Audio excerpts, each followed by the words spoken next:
Bonjour à tous, merci d'avoir regardé la vidéo et de la regarder jusqu'à la fin et d'écrire si vous avez aimé l'histoire ou non. Je ne sais pas comment on peut remettre en question 35 ans de sa vie en un instant, mais c'est exactement ce qui s'est produit quand j'ai découvert la vérité sur Sophie. Ce n'était pas un simple écart, une erreur passagère qu'on pouvait pardonner. Non, c'était une trahison longue de 30 ans. Une double vie soigneusement cachée, commencée alors que nous étions mariés depuis à peine 5 ans. Notre mariage avait toujours semblé solide. Sophie était une femme méthodique, intelligente, avec une réponse à tout. Ses voyages professionnels étaient un rituel bien établi. Chaque année, elle partait en séminaire, et jamais je n'avais ressenti le besoin de m'en inquiéter. Pourquoi l'aurais-je fait? Elle était reconnue dans son domaine, son entreprise la considérait comme un pilier, et moi, j'y voyais une preuve de sa compétence, et non un écran de fumée derrière lequel elle me trompait. Tout a basculé à cause d'un détail anodin. Un vieux carton caché dans notre armoire, enfoui sous des papiers administratifs et des vêtements hors saison. Je cherchais un simple relevé bancaire égaré, mais à la place, j'ai ouvert une boîte de Pandore. À l'intérieur, des photos, des bijoux, des lettres manuscrites, des preuves d'une autre vie, celle qu'elle partageait avec un homme nommé Marc. Ce prénom ne m'était jamais apparu suspect auparavant. Mais ces lettres racontaient tout. Elles étaient pleines de désirs, de nostalgie, de souvenirs de moments passés ensemble. Des nuits d'hôtel, des voyages qui coïncidaient avec ces fameux séminaires, des promesses chuchotées à un autre homme. Parmi toutes ces lignes de passion volées, un passage m'a brûlé les yeux, « Tu es la plus belle chose qui me soit arrivée ». Je suis resté figé, les mains tremblantes, mon cœur battant contre mes côtes. 35 ans. Je repensais à nos anniversaires, aux Noëls passés en famille, au moment où elle me murmurait qu'elle m'aimait. Pensait-elle à moi, ou à lui? Était-ce moi qui occupais son esprit, ou bien étais-je juste une façade, une illusion rassurante pour masquer sa véritable vie? La colère s'est insinuée en moi, mais ce n'était pas une rage aveugle. C'était une fureur froide, calculée. Je voulais comprendre. Tout savoir avant de frapper. Alors j'ai refermé le carton avec soin, comme si je n'avais rien vu. J'étais sur le point de livrer une guerre, mais elle ne savait pas encore que la bataille avait commencé. Le plus cruel dans cette histoire, c'est que ce n'est même pas elle qui a mis fin à l'affaire. Marc lui-même avait pris cette décision. Son dernier message était là, bien en évidence dans la boîte, il est temps de tourner la page. Comme si, après tout ce temps, c'était à lui de choisir quand tout se terminait. Il avait volé ma femme et prétendait maintenant pouvoir y mettre un point final quand ça l'arrangeait? Inacceptable. Quand Sophie est rentrée ce soir-là, j'ai tout observé. Chaque mouvement, chaque sourire, chaque geste banal qui m'aurait paru normal la veille, mais qui, maintenant, me semblait faux, artificiel, joué à la perfection. Elle s'est penchée pour m'embrasser, et tout ce que je voyais, c'était une étrangère. J'ai joué mon rôle à la perfection. J'ai souri, j'ai répondu à ses questions, j'ai fait comme si tout allait bien. Mais à l'intérieur, je tissais ma revanche. Elle allait apprendre ce que signifiait perdre tout ce qu'on croyait acquis. Et Marc, lui aussi allait payer le prix de son arrogance. Eux n'auraient jamais cru que 35 ans de mariage pouvaient voler en éclats en un seul instant. Et pourtant, c'est exactement ce qui s'est produit lorsque Claire a prononcé ce prénom. Un seul mot, dit avec insouciance, comme s'il ne comptait pas, comme si Marc n'avait jamais existé. Nous étions réunis autour de la table, un dîner familial parfaitement orchestré par Claire, qui s'assurait toujours que tout soit impeccable. Les couverts alignés au millimètre, le vin parfaitement accordé au plat, son sourire éclatant, comme si notre vie était une carte postale d'un bonheur sans faille. Mais ce soir-là, tout a basculé. Sandra, notre fille, venait d'annoncer qu'elle était enceinte. Une vague de joie avait parcouru la pièce, les félicitations fusaient, et pendant un instant, j'avais presque oublié ce que je savais. Jusqu'à ce que Claire, avec son sourire habituel, propose un prénom pour le bébé. Marc. Mon sang s'est glacé. Ce nom, je ne l'avais pas entendu depuis des semaines. Je l'avais lu, analysé, retourné dans ma tête des milliers de fois, mais je ne l'avais jamais entendu de sa bouche. Et maintenant, elle l'évoquait avec une désinvolture déconcertante, comme si ce n'était rien. Comme si cet homme n'avait pas partagé son lit pendant 30 ans. Un silence s'est installé. Ma gorge s'est serrée, et mon cœur a tambouriné dans ma poitrine. J'ai voulu me contenir, jouer encore un peu mon rôle de mari modèle. Mais je n'y suis pas arrivé.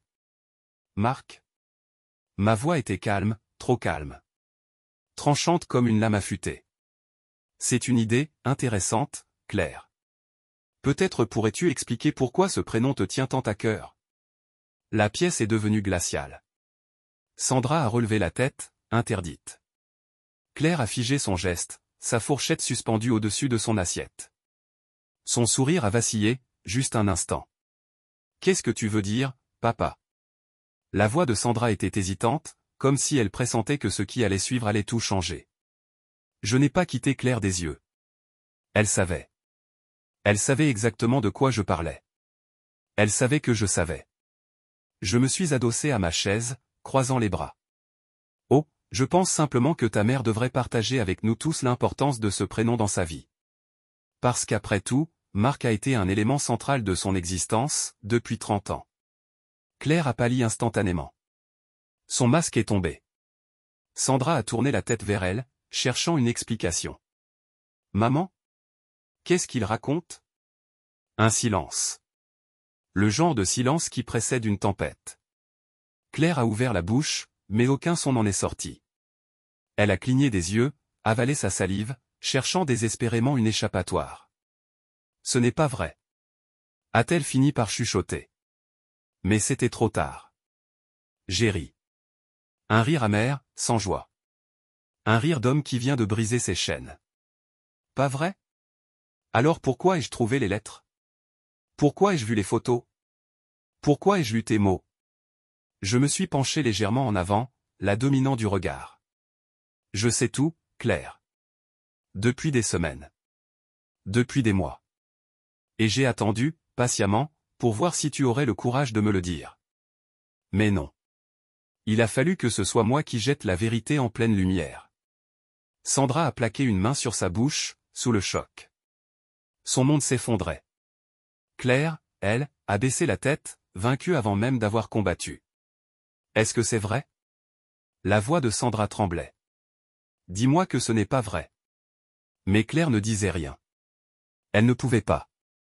Parce qu'il n'y avait plus rien à cacher. Je me suis levé, lentement. La dernière pièce du puzzle venait de s'emboîter. Je vais demander le divorce. C'était dit. Simple, froid, irréversible. Claire a éclaté en sanglots. Mais pour la première fois, je ne ressentais plus rien. C'était fini. Voici ce qui va se passer, dis-je enfin en regardant Claire droit dans les yeux. Tu vas faire tes valises et d'ici la fin de la semaine, tu seras parti. Cette maison appartient à ma famille. Tu n'as aucun droit dessus, et je vais m'assurer que tu ne l'oublies jamais. Ses yeux se sont écarquillés sous le choc. Louis, tu ne peux pas faire ça. C'est aussi ma maison. C'est chez nous. Plus maintenant. Ma voix était froide, tranchante comme une lame bien aiguisée. C'était chez nous quand je croyais que nous étions un couple, quand je pensais que nous étions honnêtes l'un envers l'autre.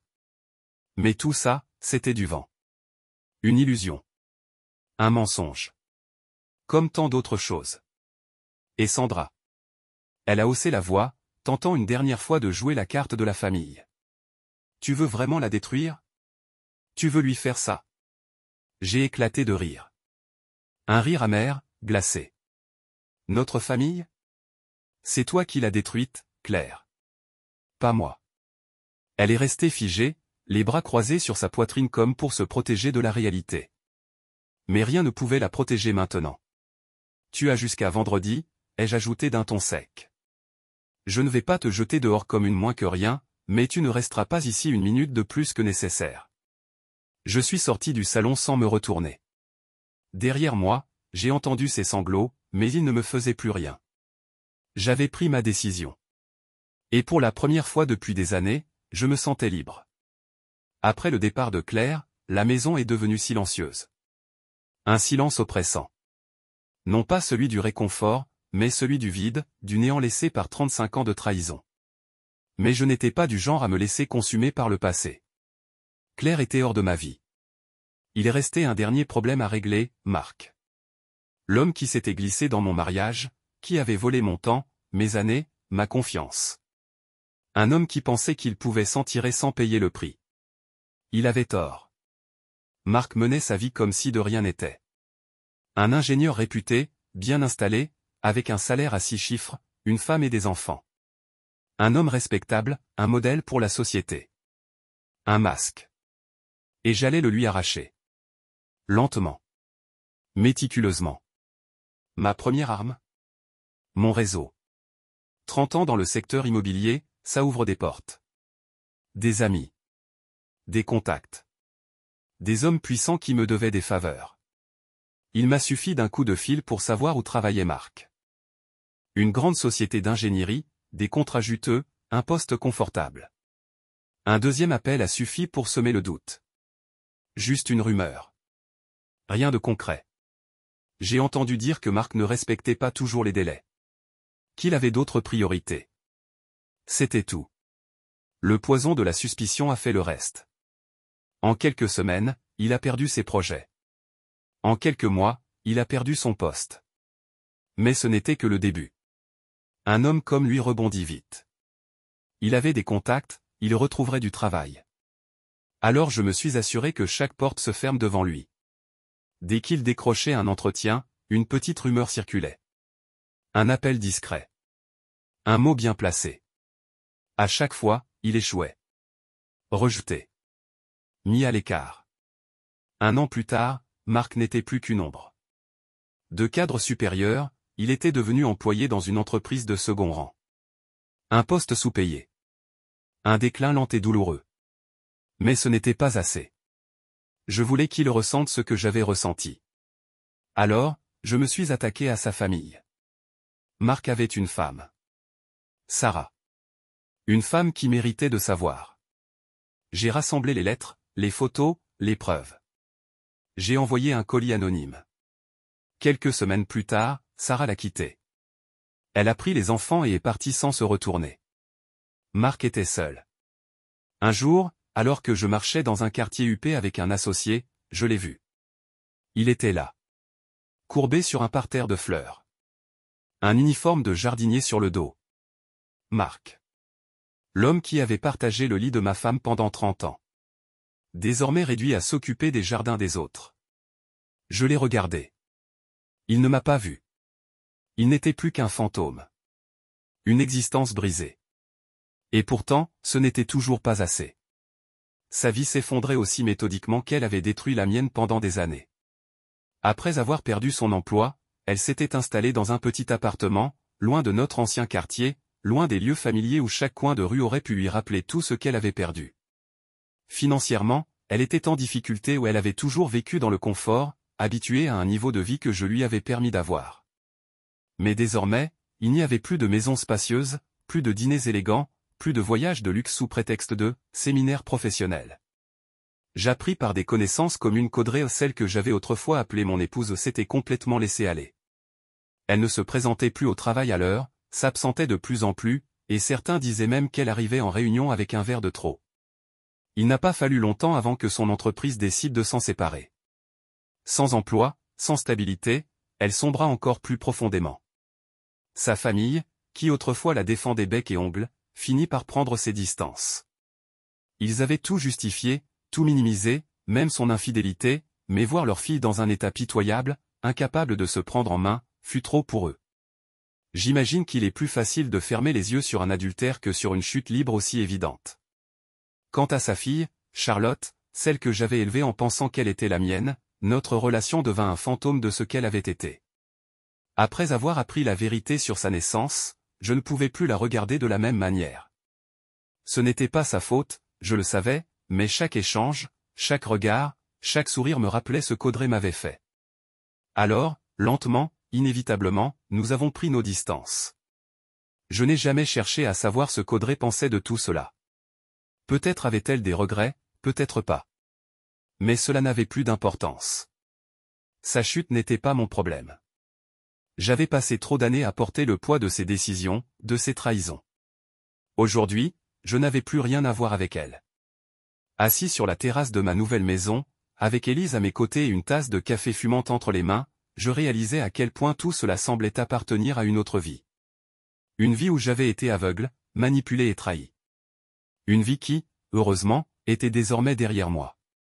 Elle s'était installée dans un petit appartement délabré en périphérie de la ville, un endroit si éloigné du confort que nous avions autrefois partagé que cela en devenait presque irréel.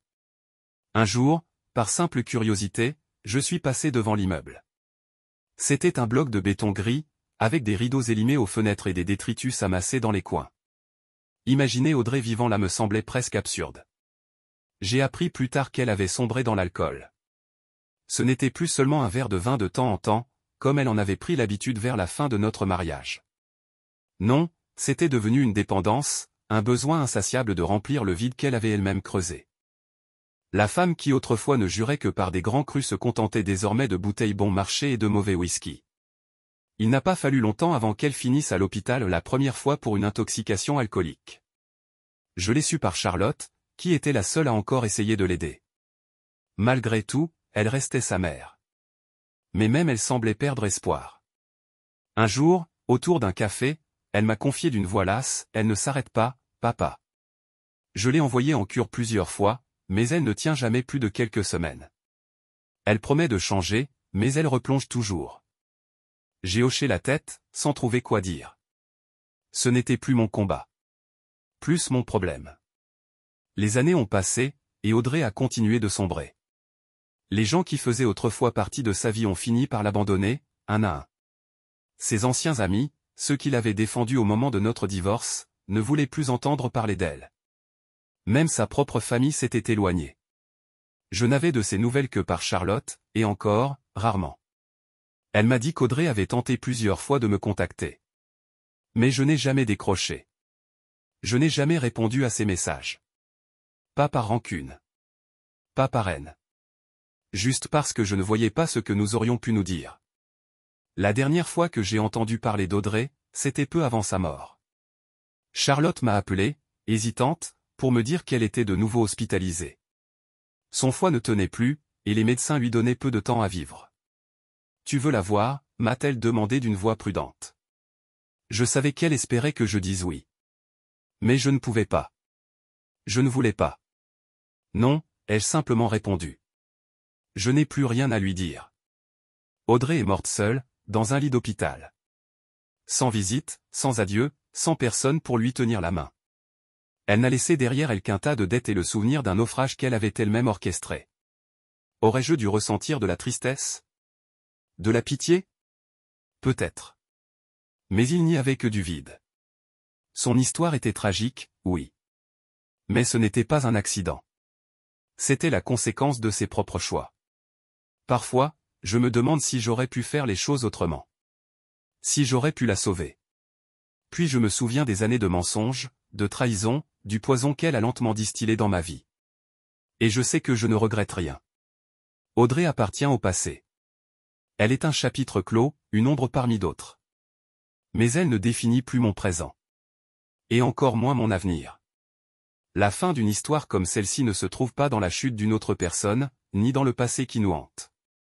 Elle se trouve dans la manière dont on choisit d'avancer. Audrey est partie, et avec elle, tout ce qu'elle représentait autrefois dans ma vie. Mais moi, je suis toujours là. J'ai survécu à son absence, à ses mensonges, à la douleur qu'elle m'a infligée. Je suis un homme brisé, peut-être, mais un homme libre. Aujourd'hui, mon existence ne tourne plus autour de ce qui a été détruit, mais de ce que je reconstruis.